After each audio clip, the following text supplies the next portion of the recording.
പാടും പരമരക്ഷകനേശുവേ.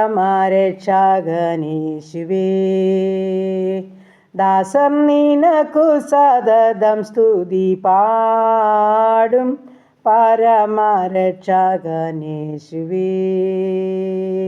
വാടും പാപിയാമെന്നെ തേടി വന്നവനെ കൊണ്ടാടി സ്തുതിച്ചു നൃത്തം ആടിക്കൊണ്ടിൻപമോടെ പാടും പരമരക്ഷകനേശുവേ.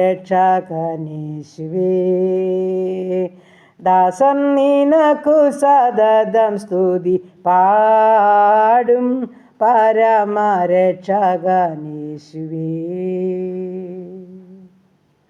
ഹല്ലേലൂയ. നന്ദി കർത്താവേ, സ്തുതിക്കുന്നു കർത്താവേ, സ്തോത്രം ചെയ്യുന്നു. കരുണയുള്ള നാഥ, സ്വർഗീയ പിതാവേ, അതിമനോഹരമായ നല്ല പ്രഭാതത്തിനായിട്ട് അടിയനങ്ങയെ സ്തുതിക്കുന്നു, സ്തോത്രം ചെയ്യുന്നു. രാത്രി കാലം മുഴുവൻ സൂക്ഷിച്ചല്ലോ, പരിപാലിച്ചല്ലോ. ഉറങ്ങി ഉണരുവാനും കർത്താവിൻ്റെ പാദപിടുത്തത്തിലായിരിക്കാനും സഹായിച്ചല്ലോ. നന്ദി പിതാവേ, നന്ദി നന്ദി അപ്പ, നന്ദി നന്ദി കർത്താവേ. അപ്പം ഇന്ന് പകൽക്കാലം ജീവിപ്പാൻ ആവശ്യമാർന്ന ദൈവകൃപയും അനുഗ്രഹം തന്ന് ഞങ്ങളെ വഴി നടത്തേണ്ടതിനായി പ്രാർത്ഥിക്കുന്നു. എൻ്റെ പ്രാർത്ഥനയെ ചോദിച്ച് പ്രിയമക്കളെ സമർപ്പിക്കട്ടെ. ഈ പ്രാർത്ഥനാ ശബ്ദം ശ്രവിക്കുന്ന ഓരോ ജീവിതങ്ങളെയും ഏൽപ്പിക്കട്ടെ. ഞങ്ങളുടെ സകല പ്രാർത്ഥനാ വിഷയത്തെയും തമ്പുരാൻ്റെ കരങ്ങളിൽ ഏൽപ്പിക്കട്ടെ. ഞങ്ങൾക്ക് വേണ്ടി അത്ഭുതം പ്രവർത്തിക്കുന്നൊരു ദൈവം ജീവിക്കുന്നതോർത്ത് സ്തോത്രം സ്തോത്രം സ്തോത്രം കർത്താവേ. ഞങ്ങളെ സമ്പൂർണ്ണമായി സമർപ്പിക്കുന്നു. ഞങ്ങളുടെ ജീവിതത്തിൽ വന്നുപോയ എല്ലാ കുറവുകളും കുറ്റങ്ങളും ഞങ്ങളോട് ക്ഷമിക്കണമേ കർത്താവേ. ആ തങ്കച്ചൊരയാൽ ഞങ്ങളെ കഴുകണമേ, ശുദ്ധീകരിക്കണമേ എന്ന് പ്രാർത്ഥിക്കുന്നു. അപ്പോൾ ഞങ്ങളുടെ കുടുംബത്തെ യന്ത്രകരങ്ങളിൽ നിന്ന് ഏൽപ്പിക്കട്ടെ. ഞങ്ങളുടെ ജീവിത പങ്കാളി ദാനമായി തന്ന കുഞ്ഞുങ്ങൾ, അവരുടെ വിദ്യാഭ്യാസം, അവരുടെ ഭാവി, ജോലിയിലായിരിക്കുന്ന മക്കൾ, കുടുംബജീവിതത്തിലായിരിക്കുന്ന മക്കൾ, ഞങ്ങൾക്ക് തന്നിരിക്കുന്ന കൊച്ചു തലമുറകൾ, ഞങ്ങൾക്ക് പാർക്കുവാൻ തന്നിരിക്കുന്ന ഭവനം, ഞങ്ങളായിരിക്കുന്ന ദേശം എല്ലാം തമ്പുരാൻ്റെ കരങ്ങളിൽ ഏൽപ്പിക്കുന്നു.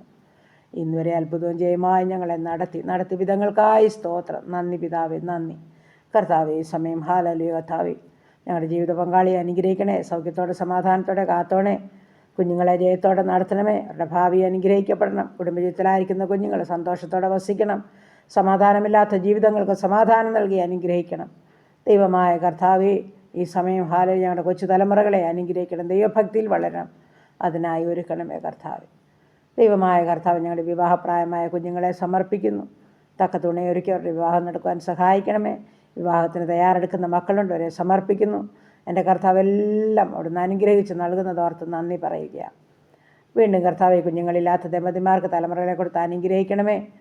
ഗർഭിണികളായിരിക്കുന്ന മക്കളെ ഉള്ളംകരത്തിൽ വഹിച്ചോണേ കർത്താവെ, സ്തോത്രം. കർത്താവ്, ഈ സമയം യാത്ര ചെയ്യുന്ന മക്കളെ ഞങ്ങൾ ഓർക്കുന്നു. ഭവനം വിട്ടിറങ്ങുന്ന നിമിഷം മുതൽ സ്വർഗീയ സാന്നിധ്യത്തിൻ്റെ മറവിൽ ഓരോ മക്കളെയും മറയ്ക്കണമേ. കുടുംബം ഹല്ലേലൂയ കർത്താവേ, ഹല്ലേലൂയ. ഭവനമില്ലാത്ത ജീവിതങ്ങളെ സമർപ്പിച്ചുകൊണ്ട് പ്രാർത്ഥിക്കുന്നു. ദൈവമേ, തലചായ്ക്കുവാൻ ഭവനം ഒരുക്കണമേ. ദൈവമായ കർത്താവെ, ഭവനം പണിയുന്ന മക്കളെ സമർപ്പിക്കുന്നപ്പോൾ അത് പൂർത്തീകരിച്ച് പാർക്കുവാനും ഭാഗ്യം ഒരുക്കണമേ. കടഭാരമുള്ള മക്കളെ സമർപ്പിക്കുന്നപ്പോൾ അവരുടെ ബുദ്ധിമുട്ട് പൂർണ്ണമായും തീർത്തു കൊടുക്കണമേ. ജോലിയില്ലാതെ ഭാരപ്പെടുന്ന കുഞ്ഞുങ്ങളെ സമർപ്പിക്കുന്നപ്പാ, നീ അത്ഭുതങ്ങളെ ചെയ്ത് തൻ്റെ കുഞ്ഞുങ്ങൾക്ക് വഴിവാതിൽ തുറക്കണമെന്ന് പ്രാർത്ഥിക്കുന്നു. ദൈവമായ കർത്താവെ, ഈ സമയം ഹല്ലേലൂയ കർത്താവെ, പുതുവയസ്സിൽ പ്രവേശിച്ച മക്കളെ ഓർക്കുന്നു. കുടുംബജീവിതത്തിൽ പുതുവർഷക്കാലം പ്രവേശിച്ച മക്കളെ ഓർക്കുന്നു. സ്വർഗീയ നന്മയും അനുഗ്രഹവും അവർക്ക് കൊടുത്തവരെ സഹായിക്കണേ എന്ന് പ്രാർത്ഥിക്കുന്നു. കർത്താവ്, ഞങ്ങളുടെ രോഗികളുമായി തിരുമുൻപാകെ കടന്നു വരുന്നു. ആശുപത്രി മുറികളിലും ഭവനങ്ങളിലുമായിരിക്കുന്ന എല്ലാ രോഗികളുടെ മേലും കരുണ കാണിക്കണമേ. അപ്പൻ്റെ സൗഖ്യം ഓരോ മക്കൾക്കും അയക്കണേ. എല്ലാ വേദനകളിൽ നിന്നും വിടുവിക്കണമേപ്പ. നീ സാക്ഷാൽ രോഗങ്ങളെ സൗഖ്യമാക്കുന്ന ദൈവം, അടിപ്പിണരാൽ ഞങ്ങൾക്ക് സൗഖ്യം തന്ന ദൈവമാ, തരുന്ന ദൈവമാ, സ്തോത്രം. രോഗികൾക്ക് മേൽ കർത്താവിൻ്റെ കരം വയ്ക്കണമേ, പൂർണ്ണ വിടുതൽ കൊടുക്കണമേ എന്ന് പ്രാർത്ഥിക്കുന്നു. എല്ലാ രോഗികളെയും സമർപ്പിക്കുക. അടിയൻ പേര് പറഞ്ഞ് പ്രാർത്ഥിച്ചുകൊണ്ടിരിക്കുന്ന ഓരോ രോഗത്തെയും ഓരോ രോഗികളെയും സ്വർഗം അറിയുന്നതോർത്ത് നന്ദി പറയുന്നു. അങ്ങ് മരുന്ന, അങ്ങ് വൈദ്യന, ഒരു വാക്ക് കൽപ്പിച്ചാൽ മതി, ഞങ്ങളുടെ പ്രിയപ്പെട്ടവർക്ക് സൗഖ്യം ലഭിക്കും. ഹല്ലേലൂയ കർത്താവ്. മദ്യത്തിലും മയക്കുമരുന്നിലും കഴിയുന്ന ജീവിതങ്ങളെ സമർപ്പിക്കുന്നു. മാനസാന്തരം നൽകി അനുഗ്രഹിക്കണം. വേർപാടിൻ്റെ ദുഃഖം അനുഭവിക്കുന്നവരെ ഏൽപ്പിക്കുന്നു. സ്വർഗീയ സമാധാനവും പ്രത്യാശയും കൊടുത്ത് ജീവിപ്പാൻ കൃപ നൽകണമേ എന്ന് പ്രാർത്ഥിക്കുന്നു. അങ്ങനെ ഞങ്ങളുടെ ദേശത്തോട് കരുണ കാണിക്കണമേ. ഞങ്ങളുടെ ചുറ്റുപാടുകളോട് അയൽ കുടുംബങ്ങളോട് കരുണ കാണിക്കണേ. സുശേഷ വേലകളെയും വേലക്കാരെയും അനുഗ്രഹിക്കണേ. ജയിൽവാസം അനുഭവിക്കുന്നവരെ വിടുവിക്കണമേ. ഞങ്ങളുടെ ഭരണകർത്താക്കളെ അനുഗ്രഹിക്കണേ. വിശ്വസ്തയോടെയെല്ലാം എതിർപ്പാൻ ഓരോ മക്കളെയും സഹായിക്കണം. എല്ലാ പ്രാർത്ഥന വിഷയം തമ്പുരാൻ്റെ കരങ്ങളിൽ ഏൽപ്പിക്കുന്നു. ഇന്ന് പകൽക്കാലം ഞങ്ങൾക്ക് പാപം കൂടാതെ ജീവിക്കണം. അപ്പൻ്റെ ഇഷ്ടം ചെയ്യുന്ന മക്കളാക്കി ഞങ്ങളെ തീർക്കണം. ഞങ്ങൾക്കുള്ളതിനെയും ഞങ്ങൾക്കുള്ളവരെയും ഞങ്ങളുടെ ദൂരസ്ഥരെയും സമീപസ്ഥരെയും ഒന്നുപോലെ ഏൽപ്പിക്കുന്നു. ഞങ്ങളുടെ അനാഥരെയും വിധവകളെയും സമർപ്പിക്കുന്നു. കർത്താവ് അനുഗ്രഹിക്കണം, സഹായിക്കണം, കൃപയിപ്പതിനും കൂടെയിരിക്കണം. യേശു ക്രിസ്തുവിൻ്റെ അൻപുള്ള നാമത്തിൽ തന്നെ. ആമേൻ, ആമേൻ, ആമേൻ, ആമേൻ.